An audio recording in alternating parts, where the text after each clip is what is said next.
नमस्कार दोस्तों, स्वागत है आपका वीके न्यूज में। खबर है शरद पवार को लेकर। वही शरद पवार जिनकी कही बात को आसानी से उनके साथ में खड़े नेता जो हैं वो टालते नहीं है।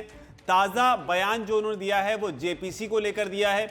वही जेपीसी ज्वाइंट पार्लियामेंट्री कमेटी जिसे लेकर कांग्रेस पार्टी ने मोदी के खिलाफ जीने मरने का सवाल बना लिया है। लगातार संसद से लेकर सड़क तक काले कपड़ों में यह मांग की जा रही है कि मोदी और अडानी के रिश्तों को लेकर या फिर अडानी के मामले को लेकर जेपीसी बनाई जाए और जेपीसी के जरिए इस पूरे मामले की जांच कराई जाए।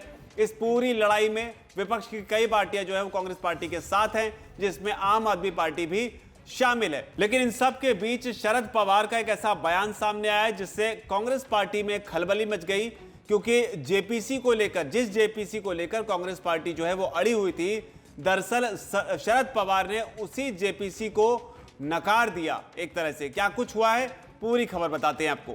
असल में हुआ यूं कि एनसीपी के जो चीफ हैं शरद पवार, उन्होंने हिंडनबर्ग की रिपोर्ट को लेकर सवाल उठाए थे। उन्होंने निशाना साधा था जिसमें गौतम अडानी को लेकर कई आरोप लगाए गए हैं।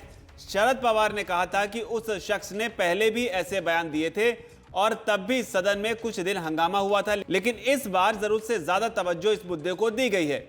वैसे भी जो रिपोर्ट आई उसमें दिए बयान किसने दिए, उसका क्या बैकग्राउंड है। जब वो लोग ऐसे मुद्दे उठाते हैं जिसमें देश में बवाल खड़ा हो, इसका असर तो हमारी अर्थव्यवस्था पर ही पड़ता है।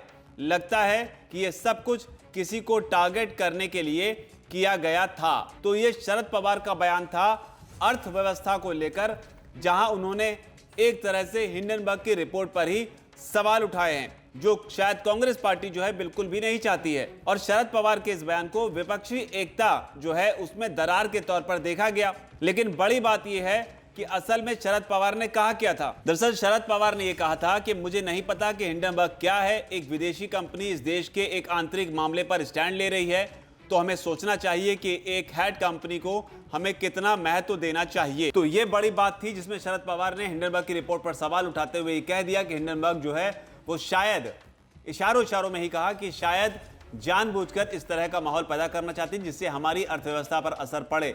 लेकिन हिंडनबर्ग की रिपोर्ट जो है वही तो आधार है कांग्रेस पार्टी की उस मांग का जिसमें कहा जा रहा है कि जेपीसी जो है उसे लाया जाए। लेकिन शरद पवार ने साफ कर दिया कि जेपीसी लाने से कोई फायदा नहीं होगा। इसके पीछे भी शरद पवार ने बाकायदा तर्क दिया है।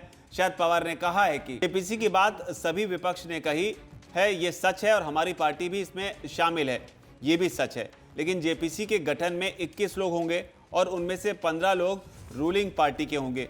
विपक्ष के सिर्फ 5 से 6 लोग ही होंगे, तो वो क्या सच्चाई सामने लाएंगे। इसलिए मेरा कहना है कि सुप्रीम कोर्ट ने कमेटी फॉर्म करने का जो दूसरा विकल्प दिया है वो ज़्यादा ठीक है।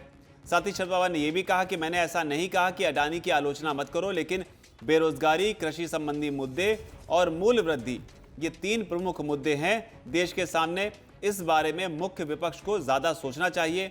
मेरी पार्टी ने जेपीसी का समर्थन किया है, लेकिन मुझे लगता है कि जेपीसी में सत्ताधारी दल का वर्चस्व होगा और इसलिए सच्चाई सामने नहीं आएगी। इसलिए मुझे लगता है कि सुप्रीम कोर्ट की निगरानी वाला पैनल सच्चाई सामने लाने में एक बेहतर तरीका हो सकता है।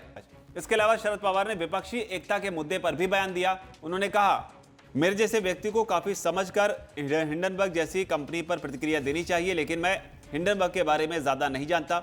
पता नहीं कौन कहता है कि मेरे इस बयान से 2024 में विपक्ष की एकता पर असर पड़ेगा। मुझे जो सही लगा मैंने कहा। विपक्षी एकता के बारे में हमने अभी सभी विपक्षी दलों की एक संयुक्त बैठक की थी और हमने वहां सभी मुद्दों पर चर्चा की थी। कुछ ऐसे मुद्दे थे जिन पर हम सभी सहमत नहीं थे।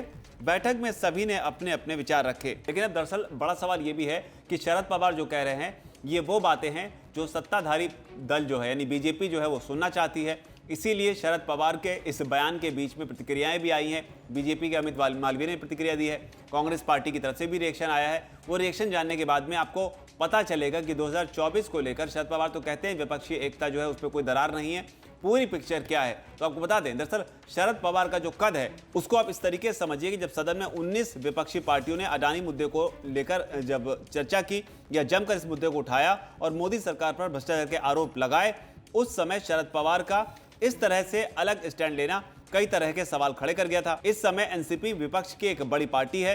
शरद पवार नेता हैं, ऐसे में उसकी अहमियत और ज्यादा बढ़ जाती है। महाविकास अघाड़ी जो महाराष्ट्र में सरकार रही थी, या गठबंधन आप कह लीजिए, एनसीपी वो पार्टी थी जो कांग्रेस पार्टी के साथ खड़ी थी और शिवसेना और कांग्रेस को मिलाकर ही महाविकास अघाड़ी जो है बनाया गया था। ऐसे में कांग्रेस पार्टी से शरद पवार का अलग स्टैंड रखना कई तरीके के बड़े संकेत दे गया।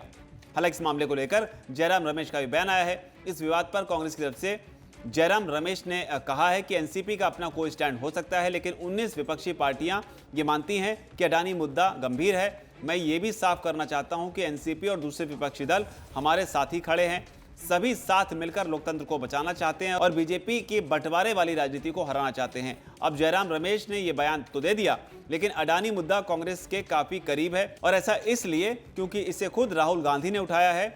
ऐसे में शरद पवार का इससे बैकआउट कर जाना बड़ी बात है।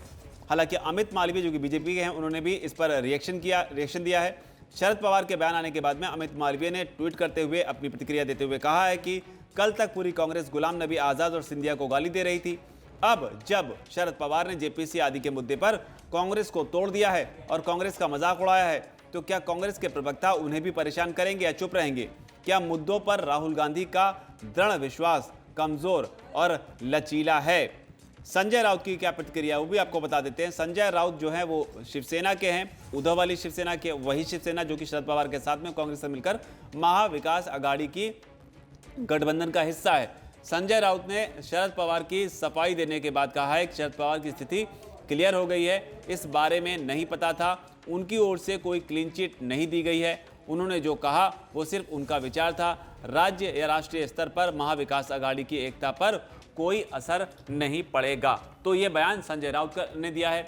तो कुल मिलाकर यहाँ पर कहानी अब इस तरीके से साफ हो गई है कि जिस मुद्दे को राहुल गांधी ने बढ़ चढ़कर उठाया, उस मुद्दे का जो 360 डिग्री एनालिसिस शायद होना चाहिए था, क्योंकि सारा जो जेपीसी की जो सारी मांग की जा रही है वो हिंडनबर्ग की रिपोर्ट के आधार पर की जा रही है और उस रिपोर्ट पर ही सवाल उठा दिए शरद पवार ने। शरद पवार वो नेता जिनकी बात को आसानी से कांग्रेस पार्टी में भी कोई काटेगा, ये फिलहाल लगता नहीं है। यानी कि इशारों में शरद पवार ने राहुल गांधी का नाम तो नहीं लिया, लेकिन उनकी इस मांग पर, उनकी इस जिद पर अपनी व्यक्तिगत प्रतिक्रिया देकर यह जरूर साफ कर दिया है कि जिस दिशा में कांग्रेस पार्टी इस जिद को लेकर बढ़ रही है वो दिशा शायद ठीक नहीं है। आपको क्या लगता है? शरद पवार की राय को भले ही लोग उनकी व्यक्तिगत राय मान रहे हों, लेकिन क्या शरद पवार की राय व्यक्तिगत रहे और एनसीपी की राय जो है वो अलग रहे? और क्या आपको लगता है कि 2024 से पहले शरद पवार की जो राय है ये विपक्षी एकता में एक बहुत बड़ा रोल जो है वो प्ले कर सकती है? आपको अगर ऐसा लगता है तो आप नीचे कमेंट सेक्शन में अपनी बात भी लिखें, अपना तर्क भी लिखें कि आपको क्या लगता है।